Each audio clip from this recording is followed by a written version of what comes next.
The first one I'm going to do is a poem that I just wrote on the other day. I took a drive down to Atlanta to see my favorite singer, Abby, and so I was going to write a song about my trip down there, but it ended up a little long, so I'm just going to read it as a story poem. Yeah, okay. And it is this. Okay. I finally decided. I definitely love long driving, particularly by myself, also west and or south. I don't stretch my legs and walk around and all that normative conformity if accompanied I'd surely be about, though that's fun too. But when it's the roads and the clouds spelling out and speaking loud, the sights and sounds from town to town, mostly oohs and wows coming out of my mouth. This trip description can't do it justice. It's well, first of all, long. I'll try my best to sketch it in song, which I need to change that because now it's spoken. But anyway, later. Let's see, there was roadkill bearing expression. Next to plots of wild bouquets, he was only feet. From being left in to finally rest in, and then the many round puffs of mauves, lavender, mustards, berries, blood, those colors they flood but don't run. Float above green stems along the bottoms, levitating like a fog fallen. Softest cotton candy, pulling apart and dropping on highway lawns, under snow-cone treetops. Oh, that poor little fox or fawn or dog or whatever it was. Moving on in my thoughts, I ponder. I recently lost someone, not super close, but caused a sizable hole. It goes to show you, if you get a chance to, get to know someone, if they're awesome and you trust that you'll see them long-term, if not often, treat each like it's the last one. So even with this loss and this service to process, here I was, off on my car ride right on top of it, juggling these thoughts of where and why I am off to. Riding on waves of Ebby songs and as the time slides on.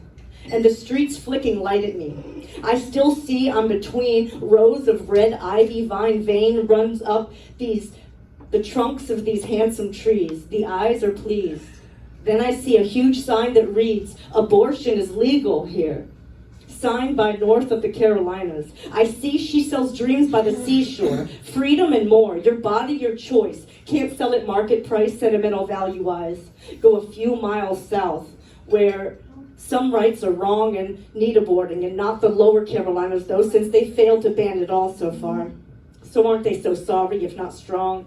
That you'll still have 6 weeks or more after the decided crime to carry your growing weight hung by your shameful side on your head and mine, unless you can promptly be guilty to just wish yourself dead. We'll see in each which band succeeds instead.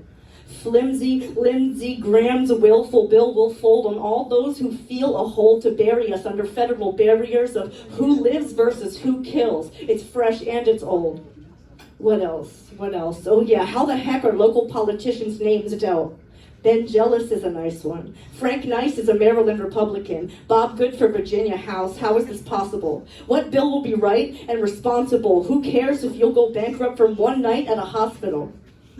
Screen changed when the sun came to make sad rain into glitter. It's that fall before winter, not yet dimming or bitter. I read just then that there's an apple shed about a half a mile ahead. It's still harvesting yet, and the treacle I'm obsessed with are dwindling but not unwelcoming yet. Colors are changing between them, sweetly waving, patiently awaiting their solemn season. There's bleached grass with hopeful patches, mountain ranging, sporting flat-top fashion. All this prompts like smelling salts for the writing part of my grateful heart. Between the skies and the random advertisements, I feast my eyes, and at an auto shop, a hearse tells it's selling used body parts. Another sign says, "Help hurt vets," as if they've not been through enough yet. Looking up at the sun, seemingly peeking through blinds, whether ribs or a cat scratch, this is like seeing sight for the first time. Same upside down and backwards. It matches in stitches or pattern. I couldn't take pictures, or else I may make vultures something delicious after.